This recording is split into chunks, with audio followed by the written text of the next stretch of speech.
Hey everyone, my name is Blue and we are back with more malicious compliance stories. Following the rules to prove a point. If you haven't yet, please consider subscribing to our channel.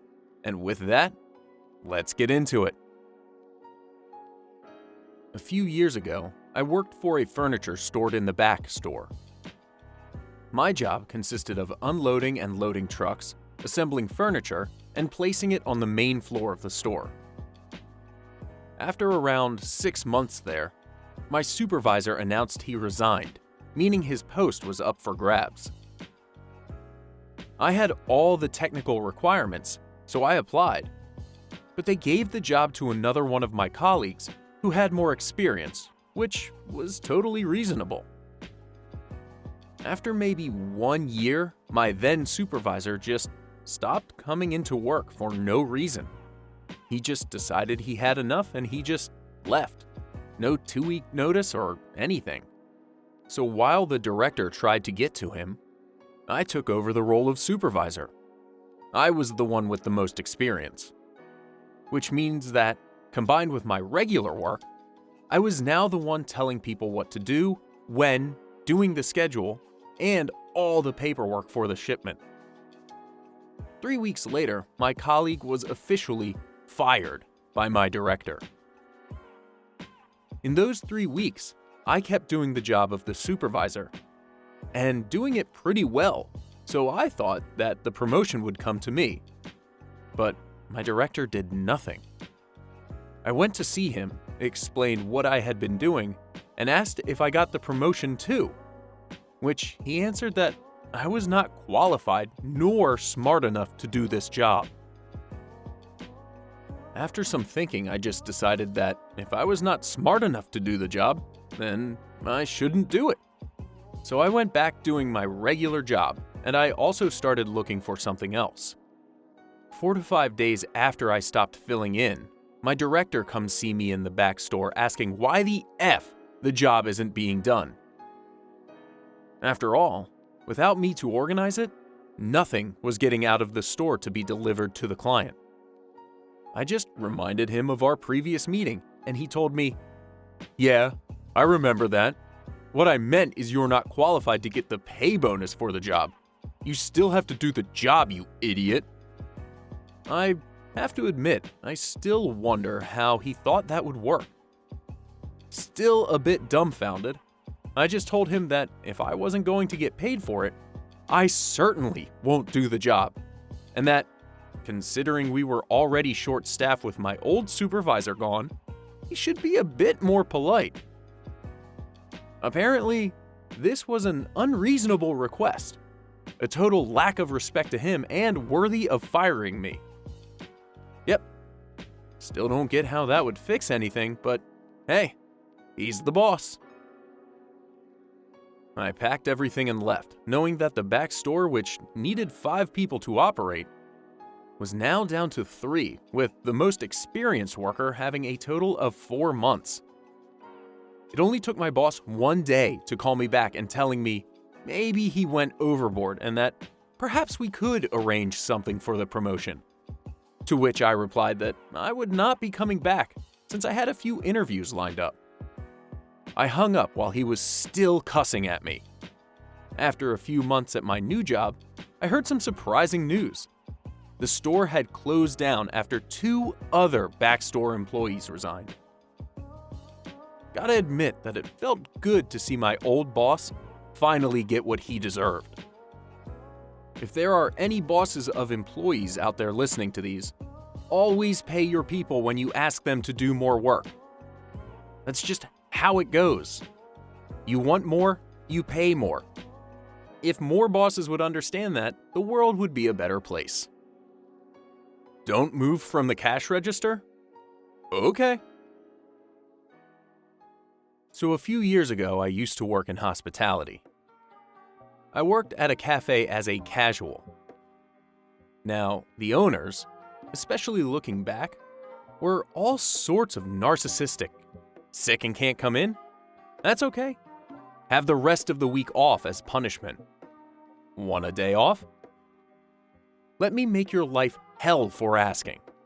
Anyways, I worked on the till. Australian here, so that's cash register. I was the only one that rarely made mistakes and knew all the products off by heart, as well as a great memory for customers' names. This is important for later. As there was only 3 people that worked alongside me besides the 2 bosses, each week us 3 would rotate our cleaning. Week 1, dishes. Week 2, floors. Week 3, sandwich bar. We usually started pack up around 2 p.m. and were to be out of there by 2:30 p.m. As the dishes had to be hand washed, when there were no customers, I would leave the till and do some dishes, continually checking if new customers came in, and if so, would stop what I was doing and greet them. Considering the rush was normally only between 12 to 1, I could get ahead of the dishes for the other girls after around 1 p.m. Well, one day the owner, who really had no idea, decided he was going to work instead of sitting on the couch. So he comes in and stuffs up about 3 orders. Now, of course, being the type of person he is, it's not his fault, and I am blasted because I need to stay at the till. When I try to explain I am there most of the time, I only leave to clear tables, etc. when I know everyone is seated and served. He goes on to say, "What part of stay at the till don't you understand?" Okay, not a problem. I'll stay at the till. For the next 2 weeks, I stay at the till. I don't move. Tables need clearing? I stand there. Dishes piling up? I stand there. Some days, I have no customers for an hour. I stand there.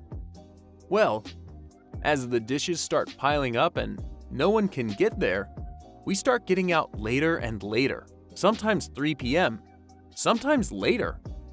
Now, remember, we are all casual, so they have to pay us. He sits on the couch and watches as the other girls run around needing my help, but I look straight back at him and stand there.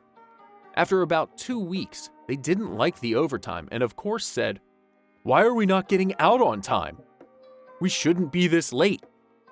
This is where I chime in. Well, if I was able to leave the till when we have no customers lined up, I could help them. Q boss, realizing at this point it was either admit his fault or get out his wallet. He agrees, and I go back to my usual role of helping the girls and getting out on time. Seems like a lot of these stories are bosses telling their employees to stay in one spot and not do basically the most helpful things they could do with their job. Also seems like a lot of bosses have no idea what's going on in the companies they're bosses of. A question of policy. First, a tiny bit of background. I lecture in health and social care. I also do consultancy and training for healthcare companies. I recently had a manager from one of my larger clients, who I had trained personally, contact me directly to help him understand a point in his company's policy he was unsure about. I explained the point in the policy and the correct way to implement it in his specific service. He thanked me for my support. I was happy to help. The end. Or so I thought. The following day, I get a new operations manager from the same company. He was the manager's manager. Contact me saying I was overstepping advising their staff and, in the future, to direct them to head office to clear up these sorts of queries, as I was incorrect about the interpretation of the policy. Frankly, they were rude, abrupt, and I could not get a word edgeways, and so I decided to let this little fiasco run its course, knowing exactly how it would play out. A couple hours later, I get an email from one of the directors asking if I could advise one of their operations managers on how a certain policy point should be implemented. Yep, no problem. See, the thing is, I wrote that policy, which is why the manager came to me in the first place, as they knew that. I took great pleasure in calling the operations manager and telling them in extensive detail the correct way to implement the policy point, the correct interpretation, double-checking they understood everything. We went through it step by excruciating step.